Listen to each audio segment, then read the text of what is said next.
En este video desarrollaremos las características de los lípidos saponificables. Como indicamos en un video anterior, la estructura de los lípidos es muy variada, lo que dificulta su clasificación, pero una clasificación muy utilizada los divide en dos grandes grupos: los lípidos saponificables o también denominados complejos y los lípidos no saponificables o simples. Y esta clasificación se basa en la capacidad que tienen algunos lípidos de realizar una reacción denominada saponificación. ¿Y en qué consiste la saponificación? La saponificación es una reacción de hidrólisis en un medio alcalino, mediante la cual se fabrica jabón. Y para que esto ocurra, se necesita la presencia de lípidos que contengan ácidos grasos. Estos lípidos van a reaccionar, como indica la reacción en un medio alcalino, es decir, en presencia de una solución alcalina o una base, y va a formarse finalmente el jabón y la glicerina como derivado de este proceso. Y hemos indicado que según la presencia de los ácidos grasos podemos subdividir a los lípidos en dos grupos grandes: los saponificables, que son aquellos que contienen ácidos grasos, y los no saponificables, que no contienen ácidos grasos. El primero de ellos va a subdividirse en acilglicéridos, fosfoglicéridos, esfingolípidos y los cerios o ceras. Todos ellos vamos a desarrollarlo en este video, mientras que los no saponificables, que no contienen ácidos grasos y que tenemos a los terpenos, esteroides y prostaglandinas,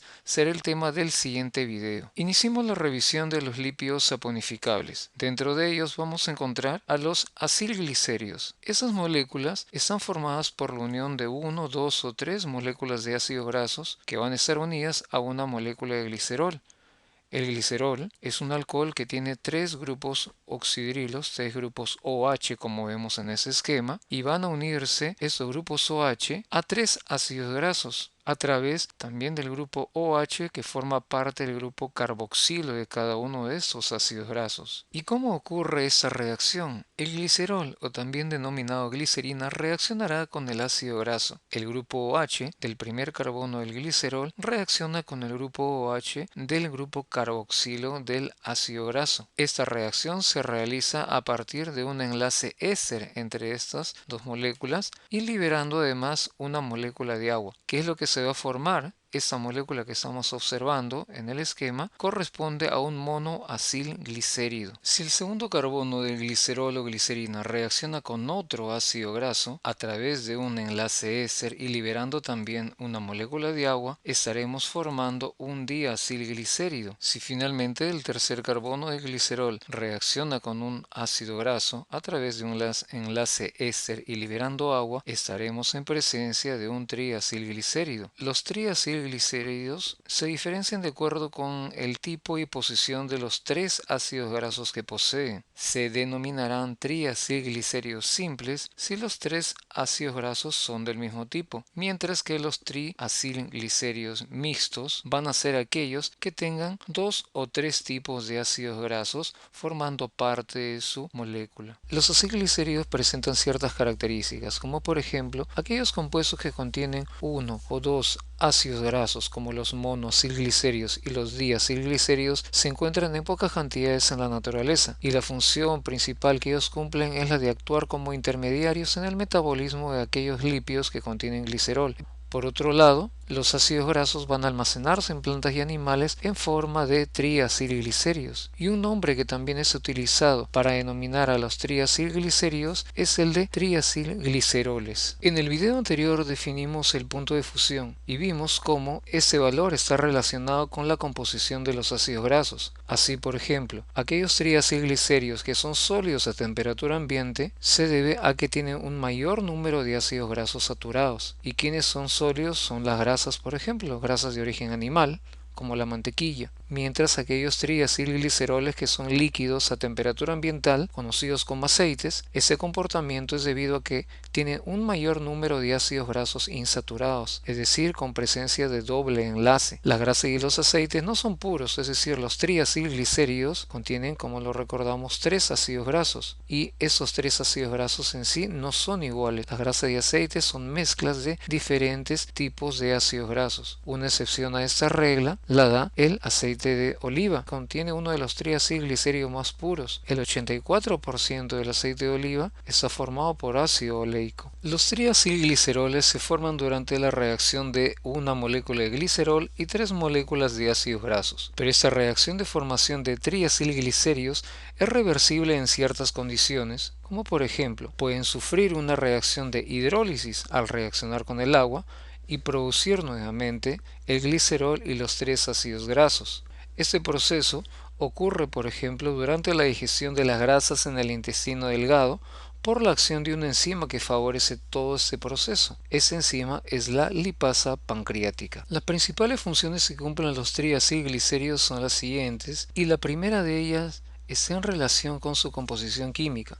Por ejemplo, los ácidos grasos de los lípidos que se encuentran en nuestro organismo son del tipo saturados, es decir, no tienen doble enlace, y si es que lo tienen solamente tiene un solo doble enlace. Y si recordamos lo visto en el video anterior, el punto de fusión es más elevado cuando se encuentran estos tipos de ácidos grasos saturados. Y a su vez, la combustión de los ácidos grasos, la combustión de estos lípidos, va a liberar una cantidad de energía muy elevada, alrededor de 9 kilocalorías por gramo, que es más del doble de lo que se libera por el consumo del equivalente en carbohidratos. Es decir, los triacilglicéridos tienen una función de almacenamiento de energía. Por otro lado, la grasa subcutánea actúa como un aislante de la temperatura, evita la pérdida de calor, y eso es importante en animales que viven en ambientes muy fríos, como las focas, los pingüinos, las ballenas, entre otros. El segundo grupo de moléculas que revisaremos dentro de los lípidos saponificables corresponde a los fosfoglicéridos, que tienen una estructura bastante parecida a los triacilglicéridos que acabamos de revisar. Contienen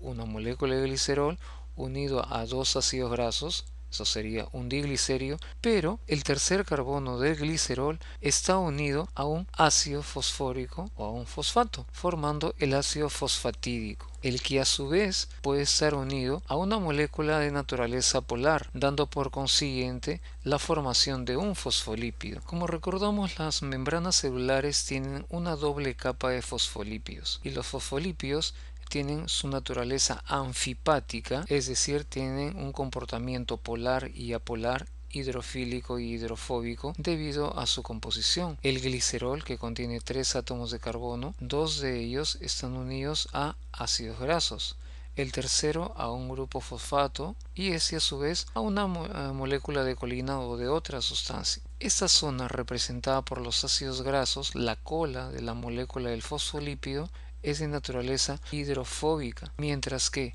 la región que está formada por el glicerol, el fosfato y la colina es de naturaleza hidrofílica. La cola es la región apolar, mientras que la cabeza del fosfolípido es la región polar. Los fosfoglicéridos más abundantes tanto en animales como en plantas son la fosfatidiletoanolamina o también denominado cefalina y la fosfatidilcolina o lecitina o también denominada colina, que son componentes principales de las membranas celulares, mientras que la cardiolipina es un componente de la membrana interna de la mitocondria. Por otro lado, los plasmalógenos actúan como factores activadores de las plaquetas, participando en la respuesta inflamatoria e inmune y en la agregación plaquetaria. El tercer grupo de lípidos saponificables que revisamos son los esfingolípidos, que es una molécula del tipo amino-alcohol, y ese grupo amino va a reaccionar con el grupo carboxilo de un ácido graso, dando origen a las ceramidas. Las ceramidas son la base estructural de todos los esfingolípidos, y los distintos tipos de esfingolípidos se van a obtener a partir de la unión de ceramidas a moléculas de naturaleza polar, dando origen, por ejemplo, a los esfingofosfátidos o también denominados esfingomielinas, los cuales se obtienen a partir de la unión de ceramidas a ácido fosfórico, y este puede a su vez unirse tanto a etanolamina o a colina, los cuales también pueden encontrarse formando parte de los fosfoglicéridos. Por otro lado, pueden formarse también moléculas de los glucoesfingolípidos, que son la unión de ceramidas a moléculas de azúcar, dando origen a dos tipos de moléculas, los llamados cerebrósidos, cuando el azúcar que se une es un monosacárido como la glucosa o la galactosa, o dará origen a los gangliósidos cuando el azúcar que se una a la ceramida es de cadenas ligeramente más largas, es decir, oligosacáridos. Los esfingolípidos abundan en las membranas celulares, especialmente del tejido nervioso, y participan en el reconocimiento de la superficie celular, especialmente en el reconocimiento de grupos sanguíneos como del sistema ABO. Además, se ha encontrado que un mal metabolismo de los esfingolípidos va a ocasionar enfermedades graves que van a afectar al sistema nervioso, muchas de ellas que son enfermedades hereditarias. Finalmente, el último grupo de lípidos saponificables que revisamos son los céridos o también conocidos como ceras, y que se originan a partir de la reacción entre un tipo de alcohol y un ácido graso. En ese caso, si tuviéramos el alcohol miricílico y el ácido palmítico, daría origen al palmitato de miricilo, que no es más que otra cosa que la famosa cera de abeja. Otros tipos de céridos o ceras que tenemos que mencionar son la carnauba y la lanolina. La carnauba, de origen vegetal, se origina de un tipo de palma que se encuentra en Sudamérica y que es utilizado en la industria alimenticia, como por ejemplo en la fabricación de chicles, o puede utilizarse también en la producción de la grasa o el betún para los calzados, e inclusive en las ceras que se utilizan para los autos, mientras que la lanolina es de origen animal y se utiliza mucho en la industria cosmética. Las funciones principales que desarrollan los céridos o ceras tienen que ver con el papel biológico que desarrollan, sirviendo como una cubierta protectora de la piel, de pelos y plumas de animales, de hojas y frutos, tanto de plantas superiores e inclusive en el exoesqueleto de insectos. Las aves acuáticas no se mojan por la acción de esas ceras que actúan como un agente impermeabilizante, y las hojas y frutos no pierden la humedad gracias a la cubierta cerosa. En el siguiente video estaremos definiendo a los lípidos no saponificables.